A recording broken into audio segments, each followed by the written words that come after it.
terhormat Ibu Lina selaku dosen pengampu mata kuliah Strategi Pembelajaran. Di sini saya Junila kelompok 7 ini akan memaparkan materi pembelajaran berorientasi siswa. Sebelum masuk ke materinya, izinkan kami untuk memperkenalkan diri terlebih dahulu. Perkenalkan, saya Junila Mukaromah dengan NIM belakang 065. Saya Dela Widya Stuti dengan NIM C1L023 Saya Tesya Nurwenda dengan NIM belakang 067. Saya Muhammad Nugroho dengan NIM belakang 88. Tanpa berlama-lama, langsung aja masuk ke materi. Di sini kita akan membacakan beberapa poin. Yang pertama adalah poin pengertian, kedua konsep dan tujuan, ketiga peran guru dan dalam implementasi PBAS, keempat ada metode pembelajaran, faktor-faktor yang mempengaruhi, kelebihan dan kekurangan, dan yang terakhir kesimpulan. Nah, pertama ada pengertian pembelajaran berorientasi aktivitas siswa atau PBAS. PBAS ini itu pendekatan pembelajaran yang meletakkan siswa sebagai subjek dalam proses pembelajaran. Jadi pendekatan di sini itu lebih ke siswanya, jadi siswanya lebih aktif. PBAS ini cenderung lebih efektif karena siswanya lebih aktif. Yang mana kita ketahui kalau siswa lebih sering berpartisipasi ke dalam pembelajaran, siswa akan lebih menangkap pembelajarannya seperti itu. Di sini juga ada pendekatan yang lebih spesifik seperti pakem, yaitu partisipatif, aktif, kreatif, efektif, dan menyenangkan. Selanjutnya akan dibawakan oleh teman saya. Oke, baik. Selanjutnya kita masuk ke konsep dan tujuan. Nah, metode pembelajaran ini bermaksud untuk meningkatkan kualitas pembelajaran dan membuat pembelajaran lebih bermakna. Nah, jadi dengan siswanya yang lebih aktif, metode pembelajaran ini tuh bakal mencapai tujuan pembelajaran yang efektif dan efisien. Nah, siswa tidak hanya diminta untuk mempelajari banyak hal, tetapi juga belajar bagaimana menggunakan pengetahuan ini di dalam kehidupan mereka. Jadi dalam pembelajaran ini tuh terdapat beberapa metode yang menghubungkan antara kehidupan nyata untuk menyelesaikan permasalahan-permasalahan yang ada di dalam kehidupan mereka. Mungkin bisa next. Nah, apa sih peran guru dalam pembelajaran PBAS tersebut? Yang pertama, menyediakan berbagai tujuan pembelajaran yang alternatif yang harus dipakai sebelum kelas dimulai.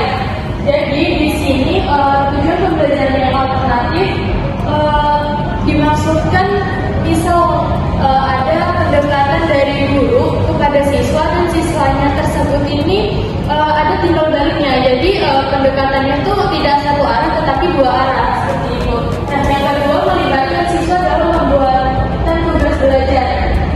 Nah, seorang pendidik melibatkan siswanya untuk pembuatan tugas belajar. Misal kalau terdapat tugas yang berdiskusi seperti itu.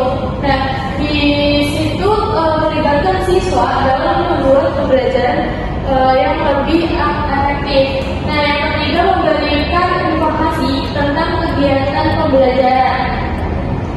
Memberikan informasi di sini seperti kayak memberikan materi, tetapi tidak metode yang ceramah seperti itu. Mungkin bisa dipaparkan oleh teman saya. Nah, selanjutnya ada metode pembelajaran. Metode pembelajaran ini yang dibilang sebagai yang berpusat pada siswa atau student-centered learning. Nah, metode ini adalah yang paling umum digunakan selama proses pembelajaran. Bagi pengembang yang berbeda, istilah yang sering digunakan untuk SCL adalah student-centered learning. Nah, jenis-jenis metode pembelajaran ini ada beberapa macam yang terbagi menjadi 5, yaitu yang pertama itu adalah metode diskusi.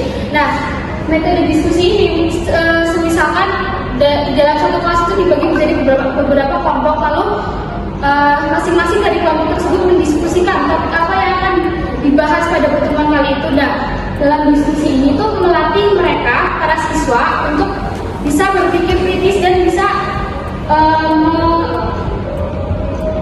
bisa menyalurkan ide-ide yang mereka punya.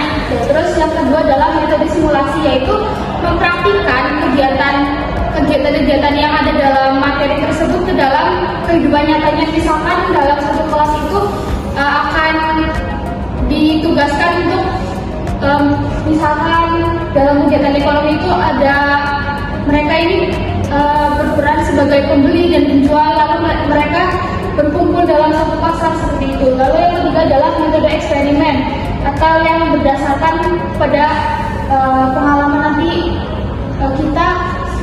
nanti peserta didik ini bakal bereksperimen seperti itu. Terus yang keempat ini metode penugasan. Nah, metode penugasan ini yang biasa digunakan oleh pendidik ya. Metode penugasan ini tuh kayak misalkan para pendidik ini akan memberikan penugasan seperti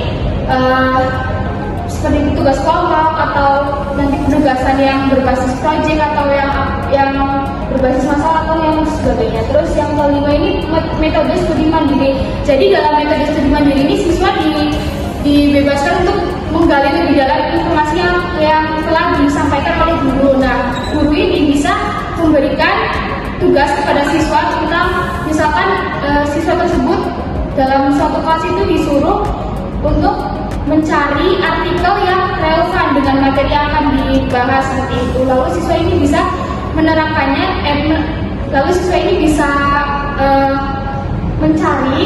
mencari artikel tersebut dan pelajari secara mandiri. Next. Selanjutnya adalah faktor yang mempengaruhi pembelajaran ini. Nah, faktor yang dalam mempengaruhi ini digolongkan menjadi dua faktor, yaitu faktor internal dan faktor eksternal. Yang pertama yaitu faktor internal. Nah, faktor internal ini tuh biasanya berada di dalam diri siswa tersebut. Misalkan motivasi, terus minat dan bakat siswa tersebut. Terus yang kedua adalah faktor eksternal, adalah faktor belajar yang dipengaruhi oleh lingkungan luarnya, yaitu misalkan dari orang tua, karena dari orang tua yang bisa memberikan dukungan dan motivasi ke anaknya tersebut, mungkin anak tersebut itu bisa lebih semangat dan lebih giat dalam belajarnya seperti itu. Oke, yang selanjutnya itu ada kelebihan dan kekurangan. Yang pertama kelebihan dulu. Kelebihannya yaitu kegiatan pembelajaran menjadi lebih bermakna dan efektif karena siswa terlibat dalam perumusan tujuan pembelajaran dan pengambilan kesimpulan. Di sini maksudnya lebih bermanfaat dan efektif. Di sini siswa itu tidak hanya menjadi objek pembelajaran, tetapi juga siswa di mana memperoleh informasi dan juga mengolah informasi agar informasi yang mereka dapat itu dapat berguna dalam kehidupan mereka sendiri. Begitu untuk yang dan secara pendekatannya itu lebih efektif di mana yang pendekatan siswa dan gurunya itu secara langsung itu lebih seimbang antara aspek emosional dan juga non emosionalnya seperti itu. Dan juga untuk kekurangannya, selain itu belajarnya fokus kepada aktivitas siswa secara bergantung pada kemampuan guru, sikap profesional mereka, latar belakang pendidikan dan juga pengalaman mengajar mereka.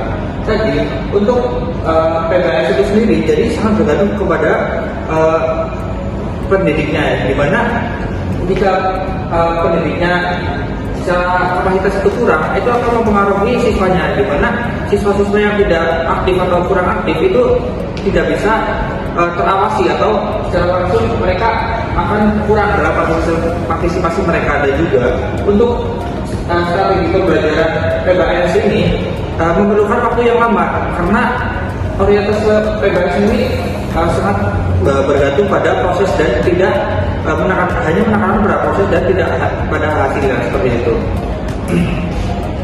Mungkin untuk kesimpulannya, jadi PBAS itu sendiri mendorong siswa aktif dalam proses belajar melalui eksplorasi dan juga diskusi, bukan hanya menerima materi. Metode ini menyerang motivasi dan keterlibatan, tetapi membutuhkan waktu yang lebih lama dan kompetensi guru yang tinggi. PBAS sejalan dengan kurikulum mereka yang kemudian mengembangkan keterampilan berpikir kritis dan juga mandiri. Terima kasih. Sekian presentasi dari kelompok kami, kurang lebihnya mohon maaf. Semoga ilmu yang kami sampaikan dapat bermanfaat bagi kalian semua. Wassalamualaikum warahmatullahi wabarakatuh.